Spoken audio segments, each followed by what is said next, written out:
Hi, and welcome into this video. Into this video, we dive into the world of bad debts. Debts are not bad, but that bad debts are bad. Now, are you there? You're overwhelmed with debts, you're feeling stuck, and you're even diving deeper into the ocean of debts. I want you to know that you're not alone. And in today's video, I'm going to walk you through some strategies that you can walk through, and you can use them as approaches to chart a debt management plan. I want you to know that to eliminate debts and be able to manage them, you need a very structured and a disciplined approach. And the first thing you have to do when you find yourself in this ocean of debts, or bad debts, rather, assess your financial situation. So, what's your income? Know what your income is, know the amount of money you owe people or institutions, the interest rates accruing every month, and also the minimum amount of money you ought to pay every month.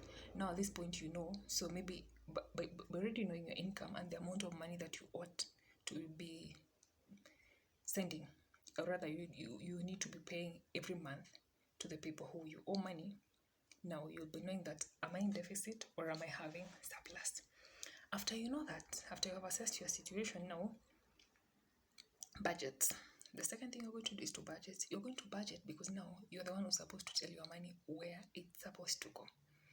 And at this point of budgeting, when you're allocating your funds, after allocating money to the fixed needs, the fixed expenses rather, everything else that is flexible, and it's not a necessity, like it's not a need, it's a want, you'll have to cut it down because already the debts are eating into you. So the first and important thing first of all to solve this debt, so you're going to cut in your budget as you allocate your funds.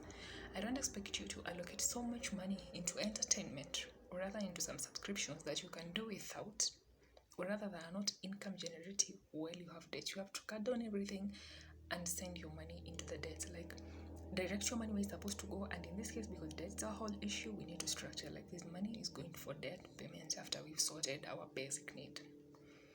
Number 3 thing you're going to do is chart a debt management plan. Know the way you're going to approach your debts.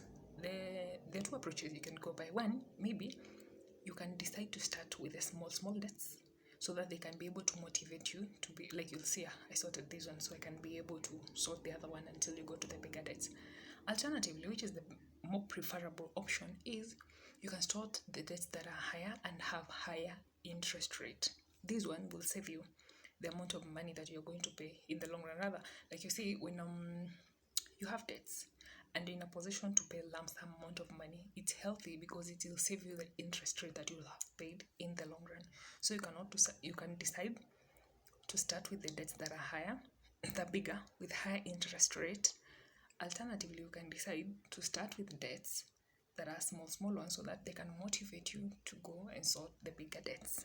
It's so that one you will decide based on what is on your table. The other approach that you can use to manage your debts and eliminate them is negotiate with creditors. Many a times when we face ourselves in debt, instead of approaching the creditors, we run away from them. Like, you see somebody, you walk away from them. If it's financial institution, you're not able to face them and tell them like ABCD is happening.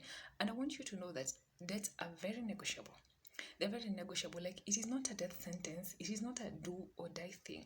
When you walk into that financial institution and sit down with them, you'll be surprised that you'll come out with a plan that is going to be friendly to you. You can negotiate for a plan that is very friendly to you. Say maybe you've lost your job and it was one of the expectations of you sorting your debt. They can decide to maybe prolong the period or reduce the amount of money payable per month. So it's up to you to approach them and make them understand your situation, so that you can have a plan, a win-win plan by the end of the day, so that you're able to pay them and you're also able to pay them, and also it's going to be workable with you. In an instance where maybe you've not been lended money by a financial institution, maybe it's an individual who has lended you money, you can negotiate for settlement offers.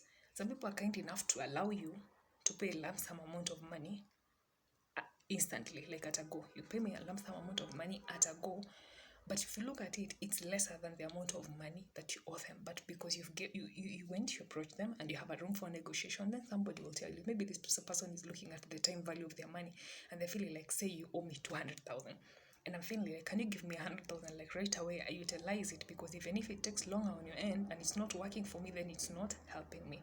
But these advantages, you'll experience them if you'll be able to be courageous enough and face your creditors and negotiate with them. It is not a death sentence. Please don't run away from that.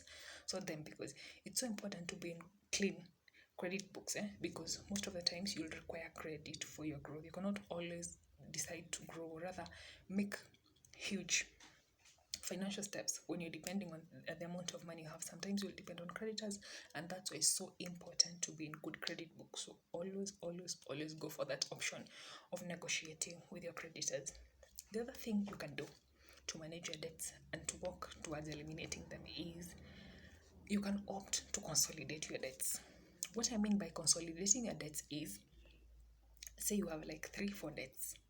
You can pick one debt that has more favorable terms, maybe long payment duration or low interest rate. So pick one debt, sort all the debts, and then you just be paying this one debt. But of importance here is make sure that this one debt you're picking to clear the other debt, it has favorable terms that are going to help you walk through the journey of eliminating the debts. The other thing you can do is to approach professionals. There are people who are called credit counselors. I don't know if you're aware of them, and these people can help you chart a debt management plan and how you're going to work out of it. So please seek professional assistance if you are able to afford it, and they'll help you get a better plan that is workable, and you're not going to be like under pressure. Sometimes debts can really suppress you and even make your life stagnant. So if you're able to, please approach a professional to help you sort this. The other thing that I want you to do when you are in debts, please avoid picking more debts.